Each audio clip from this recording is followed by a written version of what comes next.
اللهم اجعل في قلبي نورا۔ فردوس ابلیس کا پہلا حصہ آپ نے پڑھ لیا ہے کہ حسن بن صباح اصل میں کیا تھا، وہ کس طرح ابھرا اور کیسے کیسے دلچسپ اور سنسنی خیز ہتھ کنڈوں اور کیسی کیسی فریب کاریوں سے مخلوق خدا کے دلوں پر اور ان کے سوچنے کی صلاحیتوں پر غالب آ گیا۔ تاریخ میں چند اور شخصیتوں نے فریب کاری اور قتل و غارت میں شہرت پائی اور ان کے نام تاریخ کے دامن میں محفوظ ہیں، لیکن حسن بن صباح کی ابلیسیت کے سامنے یہ تاریخی شخصیتیں ایسی ہیں جیسے سورج کے سامنے چراغ رکھ دیے جائیں۔ حسن بن صباح نے سب سے بڑا اور انتہائی گھناؤنا فراڈ اللہ کے عظیم دین اسلام کے ساتھ کھیلا تھا۔ وہ اپنے آپ کو اہل سنت ظاہر کرتا تھا، یہ اس لیے کہ اس کا دائرہ عمل سلطنت اسلامیہ کے اندر تھا اور حکومت اہل سنت کی تھی۔ اس نے اپنی ابلیسیت کی تبلیغ میں ہمیشہ اسلام کا نام لیا، اسلام کے حوالے سے بات کی، اور رسول اکرم صلی اللہ علیہ وسلم کا نام لیتا تو اس پر وجدانی کیفیت طاری ہو جاتی تھی، لیکن باطنی طور پر وہ اللہ کا بھی منکر تھا اور اللہ کے رسول کا بھی منکر تھا۔ لوگ اسلام اور رسالت کے معاملے میں بہت ہی جذباتی تھے، لیکن علم سے بے بہرا تھے۔ اس کے نتیجے میں وہ حسن بن صباح کے جال میں آ جاتے تھے۔ اس کے ساتھ ہی حسن بن صباح کو یہ سہولت مل گئی کہ آج کل کے برادری سسٹم کی طرح اس دور میں لوگوں کے الگ الگ قبیلے تھے، ہر قبیلہ اپنے سردار کا حکم مانتا تھا۔ اکثر سردار عیش و عشرت کے دل دادا تھے۔ حسن بن صباح نے لوگوں کے مذہبی جذبات کو دکھتی رگ کی طرح مٹھی میں لے لیا اور ان کے سرداروں کی عیش پرستی کو پیش نظر رکھا۔ یہ ان سرداروں کی دکھتی رگ تھی۔ حسن بن صباح نے انہیں اپنی تربیت یافتہ لڑکیوں کے ذریعے شیشے میں اتار لیا۔ لوگ جب دل و جان سے اس ابلیس کے مرید ہو جاتے تو انہیں اسلام کے احکامات اور پابندیوں سے آزاد کر دیتا تھا۔ کہتا تھا کہ اسلام انسان پر کوئی جبر نہیں کرتا، جو جی میں آئے کرو۔ فردوس ابلیس میں آپ کو یہ ساری تفصیلات واقعات کی صورت میں ملیں گی۔ کچھ بھولے بھالے اور بعض بڑے ہی چالاک اور ہوشیار کردار، جن میں حسن بن صباح کے خون کے پیاسے بھی تھے، اس کے جال میں آ جاتے اور پھر اسی کے گن گاتے یوں دیکھیں گے جیسے اسکرین پر فلم چلتی دیکھ رہے ہوں۔ ایک اور وضاحت ضروری سمجھتا ہوں، ہمارے ملک میں تاریخی ناول وبا کی صورت اختیار کر گئے ہیں۔ طرز تحریر بے حد جذباتی ہوتا ہے، فلمی قسم کا رومان لازمی سمجھا جاتا ہے۔ انہی دو اجزاء سے ناول میں ایسی چاشنی پیدا ہو جاتی ہے جو پڑھنے والوں کو نشے جیسا لطف دیتی ہے۔ اسی لیے تاریخی ناول ہمارے ہاں بہت مقبول ہوئے ہیں، لیکن ان میں تاریخی حقائق برائے نام اور ناول یعنی افسانہ زیادہ ہوتا ہے۔ صاف پتہ چلتا ہے کہ ان نام نہاد تاریخی ناولوں کے مصنفین نے تاریخ کا مطالعہ کیا ہی نہیں۔ فردوس ابلیس کو بھی قارئین اکرام تاریخی ناول ہی کہہ سکتے ہیں، لیکن میں دعوے سے کہتا ہوں کہ میری یہ کاوش ناول کم اور تاریخ زیادہ ہے، بلکہ حقیقت یہ ہے کہ میں نے صحیح، مستند اور مکمل تاریخ پیش کی ہے۔ مورخوں اور بعد کے تاریخ نویسیوں کے حوالے بھی ساتھ ساتھ دیے ہیں۔ البتہ اس تاریخی داستان کو تاریخ کے مضمون کی طرح خشک، بے مزاح اور بور نہیں رہنے دیا۔ اسے ایک دلچسپ ناول کے انداز سے لکھا ہے اور ایک حقیقت کو افسانے سے زیادہ پر لطف بنا دیا ہے۔ کتاب آپ کے ہاتھ میں ہے، پڑھیے اور دیکھیے کہ میرا دعویٰ کہاں تک صحیح ہے۔ عنایت اللہ التمش۔ تاریخوں میں آیا ہے کہ برقیارق نے سلطان بنتے ہی 3 حکم دیے۔ ایک یہ کہ سلطان ملک شاہ کو زہر دینے والے باطنی کو اسی طرح سزائے موت دی جائے جس طرح سلطان نے وفات سے پہلے حکم دیا تھا۔ دوسرا یہ کہ اس باطنی کی بہن روزینہ کی طرف کوئی آنکھ اٹھا کر نہ دیکھے۔ وہ اس لڑکی کے ساتھ شادی کرنے کا فیصلہ کر چکا تھا، اور اس نے تیسرا حکم یہ دیا کہ یہ کسی کو پتہ نہ چلے کہ سلطان کو ایک باطنی نے زہر دے کر مارا ہے۔ ہر کسی کو یہ بتایا جائے کہ سلطان طویل علالت کے بعد فوت ہوئے ہیں۔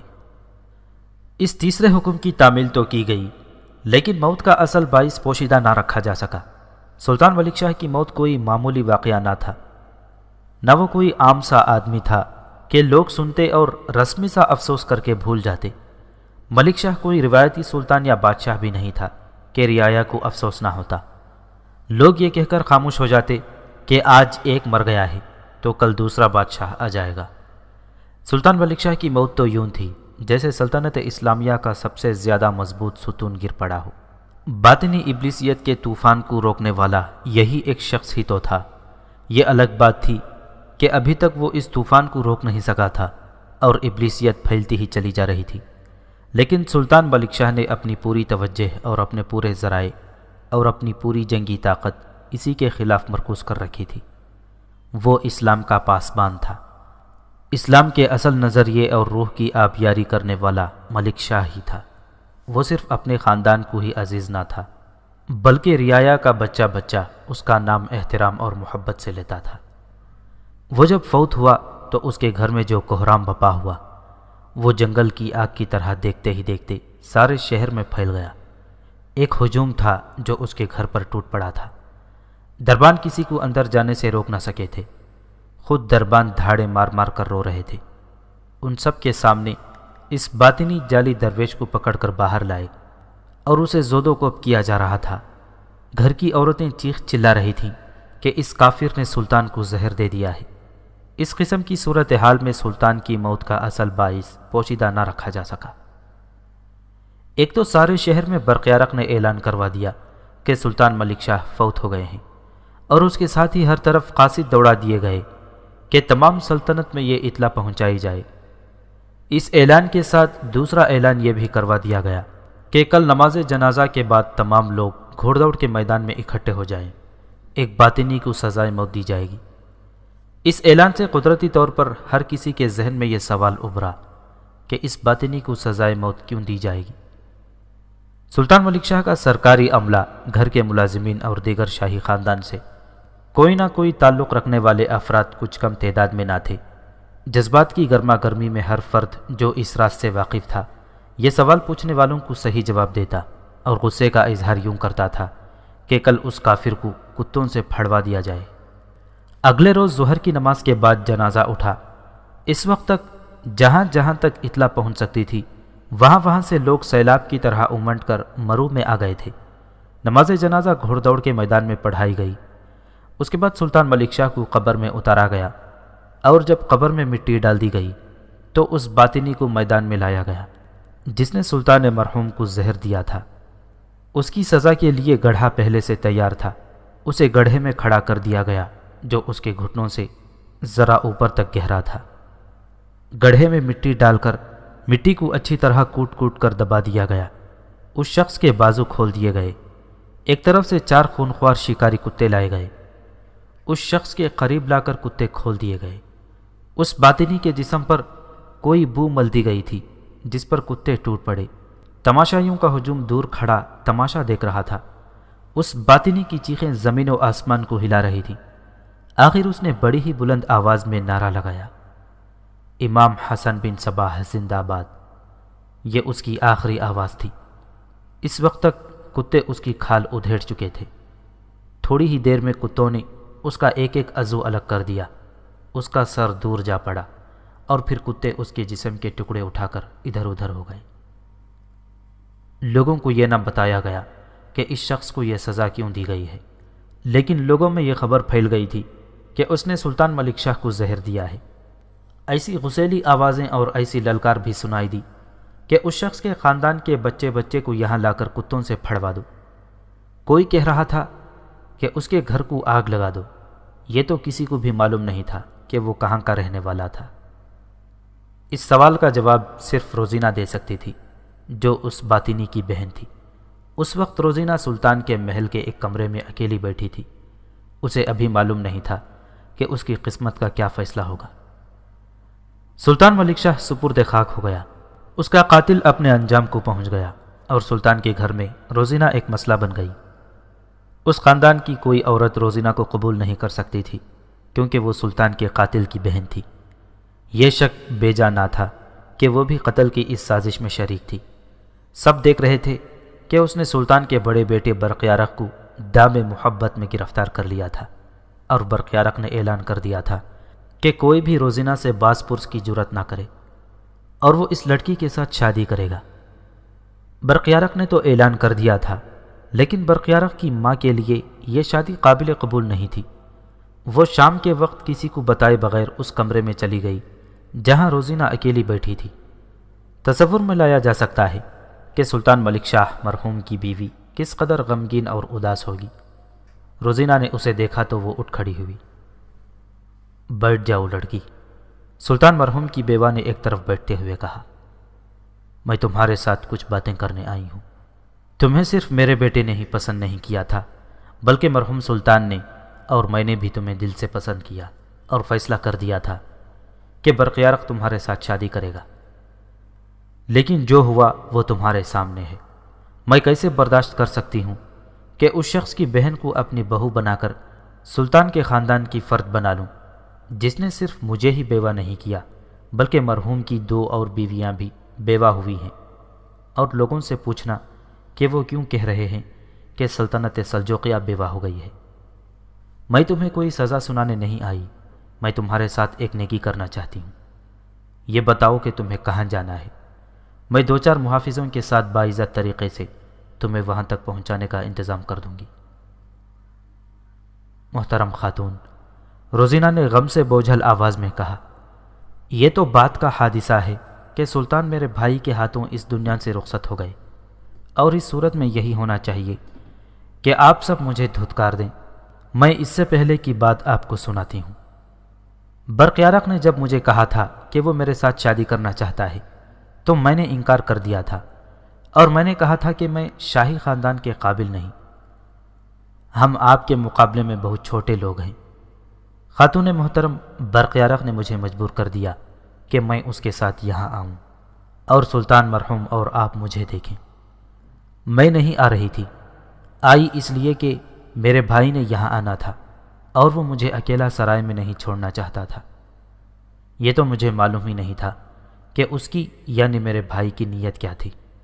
میں یہاں آ گئی، سلطان مرحوم نے مجھے دیکھا۔ وہ باتیں مجھے کیوں سناتی ہو؟ سلطان مرحوم کی بیوہ نے کہا، میں نے تمہیں کوئی سزا نہیں دی، میں کہہ چکی ہوں کہ تمہیں باعزت طریقے سے رخصت کروں گی۔ میری عرض ہے کہ میں جو کہنا چاہتی ہوں وہ آپ سن لیں، روزینہ نے کہا۔ میں یہ بتا رہی ہوں کہ میں برقیارق کے ساتھ شادی کرنے سے انکار کر چکی تھی۔ برقیارق نہیں مان رہا تھا۔ سلطان مرحوم نے اور آپ نے بھی مجھے قبول کر لیا تو میں خاموش ہو گئی۔ اس کے بعد جو خوفناک اور انتہائی غمناک صورت پیدا ہوئی، اس کے پیش نظر میں اپنے آپ کو اس احترام اور عزت کی حقدار نہیں سمجھتی جو آپ مجھے دے رہی ہیں۔ میری آپ سے درخواست ہے کہ جس طرح آپ نے میرے بھائی کو سزائے موت دی ہے، اسی طرح مجھے بھی سزائے موت دیں۔ میں سلطان مرحوم کی قاتل کی بہن ہوں، میں رحم کی طلبگار نہیں۔ کیا تمہیں معلوم تھا کہ تمہارا بھائی سلطان کو زہر دینا چاہتا ہے؟ بیوہ نے پوچھا۔ نہیں، روزینہ نے بڑی زور سے سر ہلا کر کہا۔ اگر مجھے معلوم ہوتا تو میں برقیارق کو یتیم نہ ہونے دیتی اور اسے دھوکہ نہ دیتی۔ میں کوئی بات چھپا نہیں رہی، سچ بول رہی ہوں۔ سچ یہ ہے کہ برقیارق پہلا آدمی ہے جسے میں نے دل و جان سے چاہا ہے، اور برقیارق مجھے اس سے بھی زیادہ چاہتا ہے۔ میرے پاس کوئی ذریعہ نہیں کہ میں اپنے آپ کو بے گناہ ثابت کروں۔ میں اب برقیارق کی بیوی نہیں بنوں گی۔ مجھے اپنے بھائی کی نیت کا علم تھا یا نہیں یہ الگ بات ہے، لیکن یہ حقیقت بدل نہیں سکتی کہ میں سلطان کی قاتل کی بہن ہوں۔ مجھے سزائے موت ملنی چاہیے۔ تم لوگ آخر آئے کہاں سے تھے؟ سلطان کی بیوہ نے پوچھا۔ کیا تمہیں یہ بھی معلوم نہیں تھا کہ تمہارا بھائی باطنی ہے؟ یہ میں کیسے مان سکتی ہوں؟ میرا خیال ہے کہ وہ حسن بن صباح کے فدائین میں سے تھا۔ محترم خاتون، روزینہ نے کہا، ہمارا کوئی ایک ٹھکانہ ہوتا تو میں آپ کو بتا دی کہ ہم کہاں سے آئے ہیں۔ بھائی نے بتایا تھا کہ ہم اصفہان کے رہنے والے تھے۔ بچپن میں میرے ماں باپ مر گئے تھے اور اس بھائی نے مجھے پالا پوسا تھا۔ میں نے اسے خانہ بدوش ہی دیکھا۔ چھوٹا موٹا کاروبار کرتا تھا جس سے ہمیں 2 وقت کی روٹی اور سفر کے اخراجات مل جاتے تھے۔ ہم کئی ایک شہروں اور قصبوں میں 1 سال اور 2 سال بھی رہے ہیں۔ بھائی مجھے ہمیشہ 4 دیواری میں بند رکھتا تھا، اس لیے میں نہیں بتا سکتی کہ باہر اس کی سرگرمیاں اور دلچسپیاں کیا تھیں اور وہ کن لوگوں میں اٹھتا بیٹھتا تھا۔ میں اتنا ہی جانتی ہوں کہ وہ ہر سال حج کا ارادہ کرتا تھا جو پورا نہیں ہوتا تھا، لیکن وہ میرے فرض سے فارغ ہو کر حج کا فریضہ ادا کرنے کا عزم کیے ہوئے تھا۔ اس گفتگو کے دوران روزینہ روتی رہی، آنسو پوچھتی رہی اور کبھی تو وہ سسکنے لگتی تھی۔ میرے بیٹے نے فیصلہ سنا دیا ہے کہ وہ تمہارے ساتھ ہی شادی کرے گا، سلطان کی بیوہ نے کہا۔ وہ میری نہیں مانے گا اور وہ کسی کی بھی نہیں مانے گا۔ کیا تم اس کے ساتھ شادی کرنے سے انکار کر سکتی ہو؟ انکار ہی تو کر رہی ہوں، روزینہ نے آنسو پوچھتے ہوئے کہا۔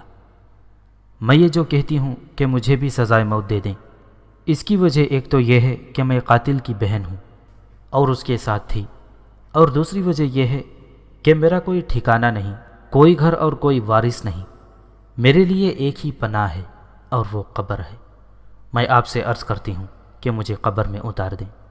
میں آپ کو فیصلہ سنا چکی ہوں کہ آپ کے خاندان کی فرد نہیں بنوں گی، نہ اپنے آپ کو اس کا حقدار سمجھتی ہوں۔ برقیارق کی ماں روزینہ کے رونے سے، اس کے بولنے کے انداز سے اور اس کے بار بار یہ کہنے سے کہ اسے سزائے موت دی جائے، اتنی متاثر ہوئی کہ وہ اس سوچ میں پڑ گئی کہ اس لڑکی کو بھٹکنے کے لیے یا کسی غلط آدمی کے ہاتھ چڑھ جانے کے لیے تنے تنہا نہ چھوڑ دیا جائے۔ یہ تو برقیارق کی ماں کا فیصلہ تھا کہ اس کا بیٹا اس لڑکی کے ساتھ شادی نہیں کرے گا، لیکن یہ شش و پنج میں پڑ گئی کہ لڑکی کو کہاں بھیجے۔ ویسے بھی وہ سلطان مرحوم کی طرح رحم دل عورت تھی۔ میں تمہیں اپنے گھر سے نکالنا نہیں چاہتی روزینہ، سلطان کی بیوہ نے کہا۔ اگر میں تمہاری شادی کسی اور آدمی سے کرا دوں تو تم قبول کر لو گی؟ میں بلا سوچے سمجھے کوئی جواب نہیں دے سکتی، روزینہ نے کہا۔ خدا کی قسم، ابھی تو میرے دل اور دماغ پر اس قدر بوجھ ہے کہ میں یہی ایک فیصلہ کیے ہوئے ہوں کہ مجھے زندہ رہنے کا کوئی حق نہیں۔ میں تمہیں زندہ رہنے کا حق دیتی ہوں، سلطان کی بیوہ نے کہا۔ تم سوچ لو، پھر مجھے بتا دینا، میں تمہارا کوئی بہتر بندوبست کر دوں گی۔ محترم خاتون، روزینہ نے کہا، آپ یہ کام کریں کہ برقیارق کے دل سے مجھے نکال دیں۔ میرا مطلب یہ ہے کہ اسے قائل کریں کہ میرا خیال چھوڑ دے۔ بے شک وہ سلطان ہو گیا ہے اور اس نے سلطان کی حیثیت سے حکم دیا ہے کہ وہ میرے ساتھ ہی شادی کرے گا، لیکن اس کا یہ حکم مجھے اچھا نہیں لگا۔ بیٹے ماؤں کو حکم دیتے اچھے نہیں لگتے، بلکہ یہ گناہ ہے۔ میں اس گناہ میں شریک نہیں ہونا چاہتی۔ سلطان کی بیوہ نے سر جھکا لیا، جیسے اسے کوئی اور سوچ آ گئی ہو۔ کمرے کا دروازہ کھلا۔ ماں نے اور روزینہ نے دیکھا دروازے میں برقیارق کھڑا تھا۔ اس کے چہرے کے تاثرات بتا رہے تھے کہ اسے ماں کا اس کمرے میں آنا اچھا نہیں لگا۔ آپ کا احترام مجھ پر فرض ہے ماں، برقیارق نے اپنی ماں سے کہا، لیکن یہ پوچھنا میرا حق ہے کہ آپ یہاں کیوں آئی ہیں؟ میرا خیال ہے کہ آپ اسے یہ کہنے آئی ہیں کہ یہ قاتل کی بہن ہے، اس لیے اس پر بھروسہ نہیں کیا جا سکتا۔ برقیارق روزینہ کے بہتے آنسو دیکھ رہا تھا۔ اسے اندازہ ہو گیا تھا کہ اس کی ماں اسے کیا کہہ رہی ہوگی۔ برقیارق، روزینہ نے کہا اور ذرا رک کر بولی، معاف کرنا، مجھے برقیارق نہیں بلکہ مجھے سلطان محترم کہنا چاہیے۔ آپ کی والدہ نے جو کچھ کہا ہے اور جو کچھ میں نے انہیں کہا ہے وہ میں لفظ بلفظ سنا دیتی ہوں۔ روزینہ نے وہ تمام باتیں جو اس کے اور برقیارق کی والدہ کے درمیان ہوئی تھیں سنا دیں۔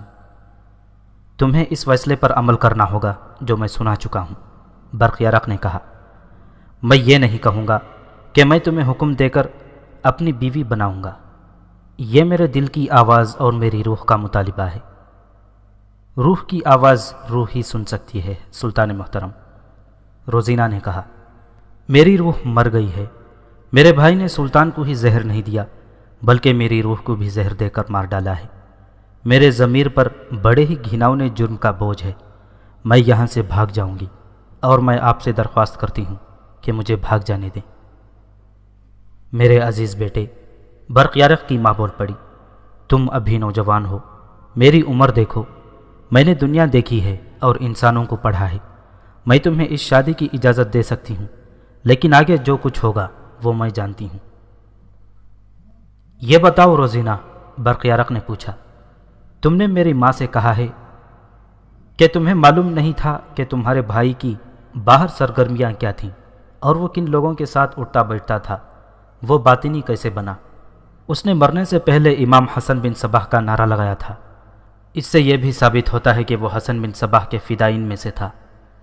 وہ فدائی کیسے بنا تھا تم جانتی ہوگی۔ میں کچھ بھی نہیں جانتی، روزینہ نے جواب دیا۔ وہ مجھے علموت لے گیا تھا، وہاں ہم 7-8 مہینے رہے تھے۔ میں نے آپ کی والدہ محترمہ کو بتا دیا ہے کہ مجھے وہ 4 دیواری میں بند رکھتا تھا اور مجھے کچھ بھی نہیں بتاتا تھا کہ وہ باہر کیا کرتا ہے۔ اب معلوم ہوا ہے کہ وہ باطنیوں سے جا ملا تھا، اور جیسے کہ آپ کہہ رہے ہیں وہ فدائی بن گیا ہوگا۔ میں اتنا ہی جانتی ہوں کہ وہ اکثر کہا کرتا تھا کہ روزینہ، اللہ کرے تمہیں کسی نیک آدمی کے پلے باندھ دوں تو میں حج کا فریضہ ادا کر لوں۔ ماں برق یارق نے کہا، آج ہی تو ہم نے اپنے عظیم باپ کو دفن کیا ہے، غم اور دکھ ابھی تازہ ہے، کچھ دن گزر جانے دیں، اس لڑکی کو یہیں رہنے دیں، میں آپ کے حکم کی تعمیل کروں گا، کچھ دن انتظار کر لیں۔ سلطان محترم، روزینہ نے کہا، آپ کو یاد ہوگا کہ آپ نے مجھے کہا تھا کہ آپ کو میری یہ خوبی پسند آئی ہے کہ میں وہی بات کرتی ہوں جو میرے دل میں ہوتی ہے۔ میں سچ بولتی اور سچ سنتی ہوں، خواہ وہ کتنا ہی تلخ کیوں نہ ہو۔ میرے ذہن میں گناہ کا تصور ہی نہیں آیا، اس لیے مجھ پر اخلاقی جرأت بھی ہے۔ میں آپ کو آپ کا باپ واپس نہیں دے سکتی، میں چاہتی ہوں کہ اپنی جان دے دوں، شاید اس سے آپ کے اور آپ کی والدہ محترمہ اور خاندان کے دوسرے افراد کی تسکین ہو جائے۔ یہ میری روح کی آواز ہے کہ مجھے بھی سزائے موت ملنی چاہیے۔ میں آپ کی والدہ محترمہ کو بتا چکی ہوں کہ میں زندہ رہوں گی تو بھی کس کے لیے؟ میرے لیے، برق یارق نے کہا۔ میں جو فیصلہ کر چکا ہوں اس پر قائم رہوں گا، لیکن اپنی ماں سے اجازت لینے کے لیے میں کچھ دن انتظار کروں گا۔ یہ حسین و جمیل لڑکی برق یارق کے اعصاب پر تو پہلے ہی غالب آ چکی تھی، لیکن اب اس نے جو باتیں کیں اور جس انداز سے کیں اس سے وہ اور زیادہ متاثر ہوا۔ اس کی ماں بھی شش و پنج میں پڑ گئی، اور ماں بیٹے نے فیصلہ کیا کہ روزینہ کو کچھ دن یہیں رکھا جائے اور پھر کچھ فیصلہ کیا جائے۔ مرو پر غم و غصے کی جو گھٹا چھا گئی تھی وہ سلطان کی موت کی خبر کے ساتھ ساتھ تمام تر سلطنت سلجوقیہ پر چھا گئی۔ ساری سلطنت ماتم کدا بن گئی۔ علموت میں جو خوشیوں کا ہنگامہ تھا، وہاں سلطان ملک شاہ کی موت کی خبر پہنچی تو باطنی گھروں سے نکل آئے اور خوشی سے ناچنے کودنے لگے۔ جشن کا سا سما بند گیا۔ مرو چونکہ دارالسلطنت تھا، اس لیے اس شہر میں باطنیوں کی تعداد اچھی خاصی تھی۔ جو ہی سلطان مرحوم کے قاتل کو کتوں نے چیر پھاڑ دیا، ایک جاسوس علموت کی طرف چل پڑا تھا۔ یا امام، اس جاسوس نے حسن بن صباح سے کہا تھا، سب سے بڑا دشمن مارا گیا ہے، دفن بھی ہو گیا ہے، اور اس کی گدی پر اس کا بیٹا برق یارق بیٹھ گیا ہے۔ اور قاتل کا کیا بنا؟ حسن بن صباح نے پوچھا۔ اسے آدھا زمین پر گاڑ کر کتوں سے مروا دیا گیا ہے، جاسوس نے بتایا۔ اس کے ساتھ ایک لڑکی تھی، حسن بن صباح نے پوچھا تھا۔ کچھ معلوم ہے وہ کہاں ہے؟ سلطان کے گھر میں ہے، جاسوس نے جواب دیا تھا۔ اس نے نئے سلطان کو پہلے ہی اپنے جال میں لے لیا تھا۔ کیا وہ اکیلی کچھ کر سکے گی؟ حسن بن صباح نے پوچھا۔ اس سوال کا جواب 2-3 دنوں بعد آ جائے گا، جاسوس نے کہا تھا۔ میں سلطان ملک شاہ کے دفن ہونے کے بعد اپنے آدمی کی سزائے موت دے کر چل پڑا تھا۔ حسن بن صباح نے اپنے جاسوس کو فارغ کر دیا اور اپنے مصاحبوں اور نائبین کو بلایا۔ وہ فوراً سلطان ملک شاہ کی موت کی خبر سن کر خوشی اور فتح کا واویلا بپا کرنے لگے۔ دیکھ لیا تم نے، حسن بن صباح نے کہا، میں نے کچھ عرصہ پہلے تم لوگوں کو ایک اصول بتایا تھا کہ کسی خاندان کو تباہ کرنا ہو تو ضروری نہیں کہ اس کے ہر فرد کو قتل کر دیا جائے، بلکہ اتنا ہی کیا جائے کہ اس خاندان کے سربراہ کا دماغ خراب کر دو، اسے عیش و عشرت میں ڈال دو اور اسے یہ یقین دلا دو کہ تم آدھی دنیا کے بادشاہ ہو اور تم جیسا کوئی نہیں، اس پر کوئی نشہ طاری کر دو۔ ایک خوبصورت اور چالاک عورت سے بڑھ کر کوئی ایسا نشہ نہیں ہے جو کسی زاہد اور پارسا کی توجہ اور قسمیں نہ توڑ سکے۔ کسی خاندان کو تباہ کرنے کا دوسرا طریقہ یہ ہے کہ اس خاندان پر ایک شیطان عورت آصف کی طرح غالب کر دو۔ تم نے اپنے خاندان دیکھے ہوں گے جو عورت اور دولت پر تباہ ہوئے ہیں۔ یا امام، ایک مصاحب نے کہا، ہم نے دیکھ لیا ہے۔ کسی سلطنت کو تباہ کرنا ہو، حسن بن صباح نے کہا، تو اس کے حکمران کو عظمت کے راستے سے ہٹا دو اور اس کے دل سے رعایا کی محبت نکال دو، پھر بھی کام نہ بنے تو اسے قتل کر دو۔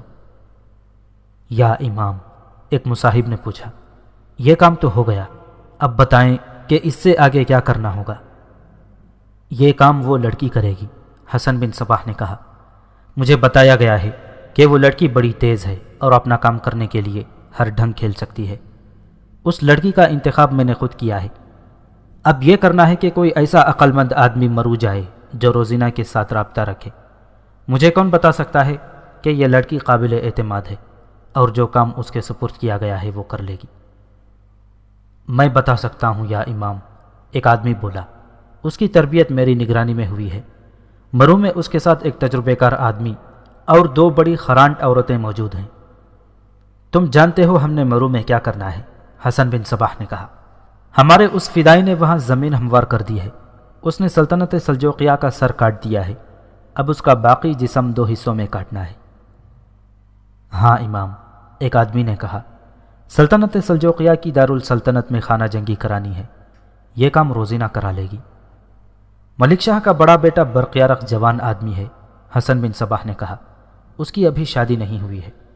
میں اس کی فطرت اور خصلت کے متعلق تمام معلومات حاصل کر چکا ہوں۔ وہ تو یوں سمجھو جیسے موم ہے، اگر روزینہ ثابت قدم رہی تو اس کی موم کو پگھلا کر اپنے سانچے میں ڈھال لے گی۔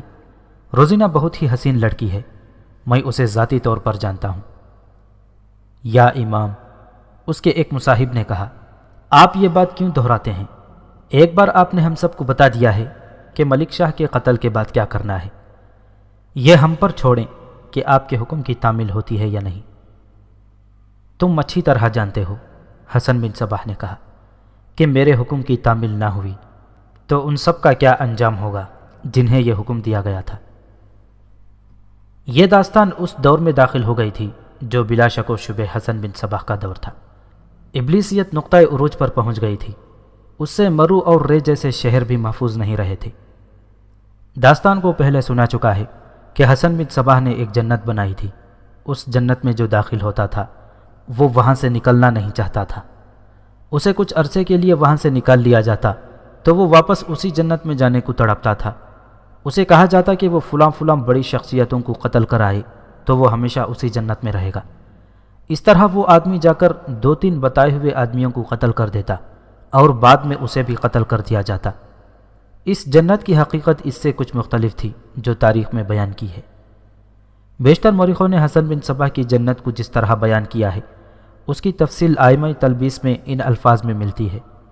حسن بن صباح نے جانبازوں کی ایک جماعت تیار کی اور اپنے خاص آدمیوں کے ذریعے ان کی لوح دل پر یہ بات ثبت کرا دی کہ شیخ الجلیل یعنی حسن بن صباح تمام دنیا کا مالک اور اس دنیا میں بڑا قادر ہے۔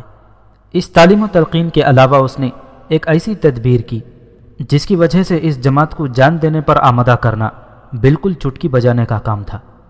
اس نے قلعہ علمود کے ارد گرد نظر فریب مرغزاروں اور جام بخش نزہت گاہوں میں نہایت خوبصورت محل، برج اور کوشکیں تعمیر کروائیں۔ عالیشان محلات کی دلاویزی اور خوشنمائی باغوں اور مرغزاروں کی نزہت اور تر و تازگی دیکھنے والے کے دل میں جادو کا اثر کرتی تھی۔ ان کے بیچوں بیچ جنت کے نام سے ایک نہایت خوشنما باغ بنوایا گیا جس میں وہ تمام سامان مہیا کیے جو انسان کے لیے موجب تفریح ہو سکتے ہیں، مثلاً اشیاء تعیش، ہر قسم کے میوے دار درخت، پھول، چینی کے خوبصورت ظروف، بلوری طلائی اور نقرائی سامان، بیش قیمت فرش، یونان کے اسباب تعیشات، پرتکلف سامان خرد و نوش، نغمہ و سرور، جنت کی دیواروں پر نقش و نگار کا نہایت نازک کام بنوایا۔ نلوں کے ذریعے سے محلات میں پانی، دودھ، شراب اور شہد جاتا تھا۔ ان سب لذائذ کے علاوہ دل بہلانے کے لیے پری تمثال کمسن نازنینیں موجود تھیں۔ ان ماہوشوں اور چھوتیوں کی سادگی وضع اور ان کے حسن و جمال کی دل ربائی وہاں دیکھنے والوں کو یہ یقین دلاتی تھی کہ یہ عالم سفلی کے سوا کسی اور ہی عالم کی پیکر ہیں۔ کوشش کی گئی تھی کہ اس جنت میں داخلے کے بعد زائر کی دل پر فرحت کا ایسا شیریں اثر پیدا کیا جائے کہ اس فرحت اور مسرت کو دنیاوی نہیں بلکہ اخروی یقین کرے۔ یہاں کی حور و غلمان کا تمام کاروبار بالکل رازداری سے انجام پاتا تھا۔ ہر وہ چیز جس کی باہر سے مہیا کرنے کی ضرورت ہوتی تھی وہ حسن اسلوب سے فراہم کی جاتی تھی کہ کسی کو کبھی سراغ نہ لگ سکتا تھا۔ حسن بن صباح علاقہ طالقان اور رودبار وغیرہ کے خوبصورت، تندرست اور قوی ہیکل نوجوان جو سادہ لو ہوتے تھے اور ان میں ہر بیان یاد کرنے اور ایمان لانے کی صلاحیت نظر آتی، فدائین کی جماعت میں بھرتی کر لیتا تھا۔ یہ وہ لوگ تھے جو حسن بن صباح کے ہر ایک حکم کی بلا عذر آنکھیں بند کر کے تعمیل کرتے تھے۔ بھنگ، جسے عربی میں حشیش کہتے ہیں اور انگریزی میں کینیبس یا مروانہ کہتے ہیں، شاید ان ایام میں ایک غیر معلوم اور غیر معمولی چیز تھی، اور غالباً حسن بن صباح ہی پہلا شخص ہے جس نے اپنی دانشمندی سے وہ کام لیا جو اس سے پہلے شاید کسی نے نہ لیا ہوگا۔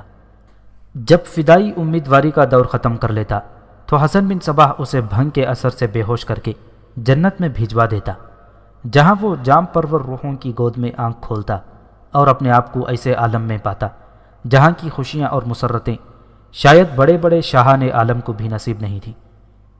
یہاں وہ انواع و اقسام کی نزہت گاہوں کی سیر کرتا، حوروں کے حسن سے آنکھوں کو ٹھنڈک پہنچاتا، ان کی صحبت کی جان ستانی کرتا اور ان مہوشوں کے جھرمٹ میں بیٹھ کر مائے اغوانی کے جام اڑاتا، اعلیٰ سے اعلیٰ غذائیں اور بہترین قسم کے میوے کھاتا اور ہر طرح کے تعیشات میں مہو رہتا۔ ہفتہ عشرہ کے بعد جب ان محبت شوار حوروں کی محبت کا نقش اس کے دل پر اتنا گہرا پڑ جاتا کہ پھر مدت العمر مٹ نہ سکے، تب وہی حوریں بھنگ کا ایک جام پلا کر اسے شیخ الجبل یعنی حسن بن صباح کے پاس بھیجوا دیتی، جہاں آنکھ کھول کر وہ اپنے آپ کو شیخ کے قدموں میں پاتا اور جنت کے چند روزے قیام کی خوشگوار یاد اس کو سخت بے چین کرتی۔ حسن بن صباح اس کو جنت میں بھیجنے کی پھر امید دلاتا اور کہتا کہ جنت کے دائمی قیام کی لازمی شرط جان ستانی اور جان سپاری ہے۔ وہ شخص جس کے دل پر گزشتہ لذات اور عیش و عشرت کا اثر اتنا مضبوط پڑ چکا تھا اور حوروں کی ہم نشینی کی تصویر ہر وقت اس کی آنکھوں کے سامنے پھرتی رہتی تھی، وہ حسن بن صباح کے احکام کی تعمیل میں کس طرح کوتاہی کر سکتا تھا؟ چنانچہ جب حسن بن صباح کو کسی دشمن کا قتل کرانا منظور ہوتا تھا تو ایک فدائی نوجوان کو حکم دیتا کہ جا فلاں شخص کو قتل کر کے قتل ہو جا، مرنے کے بعد فرشتے تجھے جنت میں پہنچا دیں گے۔ یہ فدائی اپنے حوصلے سے بڑھ کر مستعدی دکھاتا تاکہ کسی طرح جلد جنت میں پہنچ کر وہاں مسرتوں میں ہمکنار ہو، یعنی وہ خطرناک لوگ تھے جن سے خون آشامی کا کام لیا جاتا تھا۔ ان لوگوں کو جس کے قتل کا بھی اشارہ دیا جاتا وہ وہاں کوئی روپ میں بھر کر جاتے، رسائی اور آشنائی پیدا کرتے، اس کے معتمد بنتے اور موقع پاتے ہی اس کا کام تمام کر دیتے تھے۔ تاریخ کی یہ تحریری شہادت مصدقہ تسلیم نہیں کی جا سکتی۔ اس دور میں محلات کی تعمیر چند دنوں یا چند مہینوں میں ناممکن تھی۔ جس قسم کے محلات مورخوں نے بیان کیے ہیں ان کی تعمیر کے لیے 25-30 سال درکار تھے۔ پھر پھلدار درختوں کا جو ذکر آتا ہے وہ اس لیے مشکوک ہے کہ درخت اتنی جلدی تناور نہیں ہو سکتا کہ وہ پھل اور میوہ جات دینے لگتا۔ مورخوں اور ان کے بعد آنے والے تاریخ نویسیوں نے ایک دوسرے کی تحریروں میں ذیب داستان اور مبالغہ آرائی کے ذریعے اضافے کیے اور اپنے سامنے اس جنت کا نقشہ آ گیا جو اللہ کی بنائی ہوئی جنت سے بھی زیادہ خوشنما اور دل فریب لگتا ہے۔ دودھ، شہد اور شراب کی نلکوں کو تو شاید تصور میں لایا جا سکے اور لایا بھی جا رہا ہے، لیکن ان کا وجود بھی مشکوک ہے۔ پھر یہ سب کیا تھا؟ اس میں کوئی شک نہیں کہ حسن بن صباح نے جنت بنائی تھی۔ اس کے قاتل فدائین نے اسی جنت میں جنم لیا تھا۔ ان قاتلوں کی اگلی نسلیں حسن بن صباح کی موت کے بعد بھی قاتل ہی کہلاتی رہیں، اور ان نسلوں نے کرائے کی قتل کی وارداتوں میں نام حاصل کیا تھا۔ داستان کو قبل از مسیح کے دور میں کچھ دیر کے لیے جاتا ہے۔ ایسی ایک جنت کا ذکر یونان کی دیو ملائی داستانوں میں ملتا ہے۔ یہ اس دور کی بات ہے جب یونان والوں نے پوجا کرنے کے لیے کئی دیوتا اور دیویاں تخلیق کر لی تھیں۔ یہ معبود آسمانوں پر بھی رہتے تھے اور زمین پر بھی۔ ایک داستان میں اس جنت کا ذکر ملتا ہے جس کی خوشنمائی اور دلکشی کی تفصیلات پڑھو یا سنو تو حسن بن صباح کی جنت سامنے آتی ہے، لیکن وہ یونانی داستان لکھنے والے جنہوں نے اس جنت کی حقیقت بھی بیان کر دی تھی، اس جنت کا تجزیہ آج کی سائنسی دور میں جب دیگر علوم بھی نقطۂ عروج پر ہیں کرو تو یقین آ جاتا ہے کہ وہ جنت ہی تھی، لیکن اس کی حقیقت کیا تھی؟ حقیقت یہ تھی کہ یونان میں ایک پہاڑ تھا، اس پہاڑ میں ایک غار تھا جو دور اندر تک چلا گیا تھا، لیکن سیدھا نہیں بلکہ بھول بھلیوں کی صورت میں۔ اس وقت کے بادشاہ نے اس غار کے اندر کوئی ایسی جڑی بوٹیاں رکھ دی تھیں جن کی بو اس سارے غار میں پھیل گئی تھی۔ تھوڑے تھوڑے عرصے بعد یہ جڑی بوٹیاں تر و تازہ پھر وہاں بکھیر آتے تھے۔ بادشاہ اپنے کسی مخالف کو یا کسی اور وجہ سے کسی آدمی کو کوئی لالچ دے کر اس غار میں بھیج دیتا تھا۔ وہ شخص اس غار میں دور اندر تک جاتا تو اسے اندر حوریں نظر آنے لگتی تھیں اور اسے یوں نظر آتا جیسے وہ اس کے استقبال کے لیے بےتاب ہوں۔ وہ ان حوروں کے ساتھ عیش و عشرت کرتا اور پھر اسے یہ حوریں ایسے ایسے کھانے پیش کرتیں جو زمین پر رہنے والے انسانوں نے کبھی دیکھے اور کبھی نہیں سنے تھے۔ یہ تجربہ بھی کیا گیا تھا کہ اندر جانے والے اور کچھ دن اندر رہنے والے شخص کو باہر لائے تو وہ مرنے مارنے پر روتا رہتا اور پھر دوڑ کر غار میں چلا جاتا۔ وہ اس جنت میں سے کسی قیمت پر نکلنا نہیں چاہتا تھا۔ وہ پھر اندر چلا جاتا تھا اور کچھ دنوں میں ہی مر جاتا اور تھوڑے عرصے بعد اس کی ہڈیاں رہ جاتی۔ حقیقت یہ تھی کہ اس غار کے اندر چھوٹی چھوٹی چٹانیں ستونوں کی طرح ابھری ہوئی تھیں۔ ان چٹانوں کو وہ حور و غلمان سمجھ لیتا تھا اور یہ چٹانیں اسے حور و غلمان ہی کی شکل میں نظر آتی تھیں۔ وہ جو مرغن اور عجیب و غریب کھانے کھاتا تھا وہ کنکریاں اور مٹی ہوتی تھی۔ وہ اس بو کا اثر تھا جو جڑی بوٹیوں سے اٹھتی اور غار کی اندرونی فضا میں پھیلتی رہتی تھی۔ اس بو میں نشے کا ایسا اثر تھا جو ذہن کو انتہائی خوبصورت اور دل فریب تصور دیتا تھا۔ یہ دیو مالائی داستان بہت ہی طویل ہے جس میں تخلیقاتی اور انہونے واقعات بھی شامل کیے گئے ہیں، لیکن داستان لکھنے والے نے دانش مندی کا یہ ثبوت دیا ہے کہ اس جنت کی اصل حقیقت پوری طرح بیان کر دی ہے۔ داستان کو ضروری سمجھتا ہے کہ یونان کی اس دیو مالائی داستان کا ایک باب مختصراً بیان کر دے۔ اس میں وہ عقل و دانش کا راز نظر آتا ہے جو ہر انسان کے لیے سمجھنا ضروری ہے۔ یہ داستان لکھنے والا لکھتا ہے کہ ایک شہزادے کے دل میں یہ خواہش ابھری کہ وہ اس غار میں جائے اور اس جنت میں 2-3 دن گزار کر واپس آ جائے۔ اس نے اپنے بوڑھے اتالیق سے اپنی اس خواہش کا اظہار کیا تو بزرگ اتالیق نے اسے سمجھایا کہ اس جنت کی حقیقت کیا ہے۔ شہزادہ چونکہ شہزادہ تھا اس لیے وہ اپنی ضد پر قائم رہا اور اس نے اتالیق کو مجبور کیا کہ وہ اس کے ساتھ اس غار تک چلے۔ اتالیق نے دھاگے کا ایک گولا اٹھایا اور شہزادے کو ساتھ لے کر اس پورا اسرار غار تک چلا گیا۔ اس نے دھاگے کا ایک سرا شہزادے کی ایک کلائی کے ساتھ باندھ کر کہا کہ تم غار کے اندر چلے جاؤ، اندر بھول بھلیاں ہیں جن میں تم گم ہو جاؤ گے، ان میں سے تم نکل نہیں سکو گے، تمہیں یاد ہی نہیں رہے گا کہ تم کس راستے سے اندر آئے تھے۔ یہ دھاگا ٹوٹنے نہ دینا، میں باہر بیٹھ جاؤں گا اور دھاگا کھولتا جاؤں گا۔ جہاں تمہیں حوریں اور ایسی ہی چیزیں نظر آنے لگیں وہیں سے اس دھاگے کو پکڑ کر واپس آ جانا، یہ دھاگا تمہاری رہنمائی کرے گا۔ شہزادہ وہ غار میں داخل ہو گیا اور بزرگ اتالیق دھاگا ڈھیلا کرتا گیا حتیٰ کہ بڑا ہی لمبا دھاگا شہزادے کے ساتھ غار کے اندر چلا گیا۔ دن گزر گیا مگر شہزادہ باہر نہ آیا۔ یہاں کئی اور واقعات بیان کیے گئے ہیں لیکن داستان کو اس کا صرف ایک حصہ پیش کرتا ہے۔ بزرگ اتالیق نے جب دیکھا کہ شہزادہ ابھی تک باہر نہیں آیا، وہ دھاگے کا باقی گولا باہر رکھ کر دھاگے کو پکڑ پکڑ کر غار کی بھول بھلیوں میں جاتے شہزادے تک پہنچ گیا۔ خود اس معمر اور دانشمند اتالیق کو حسین و جمیل چیزیں نظر آنے لگیں مگر اس نے اپنی ناک پر کپڑا باندھ لیا اور شہزادی تک جا پہنچا۔ شہزادہ مٹی کھا رہا تھا اور قہقہے لگا رہا تھا اور بازو پھیلا کر یوں اپنے سینے پر سمیٹ لیتا تھا جیسے اس نے اپنے بازوؤں میں کوئی چیز دبوچ لی ہو۔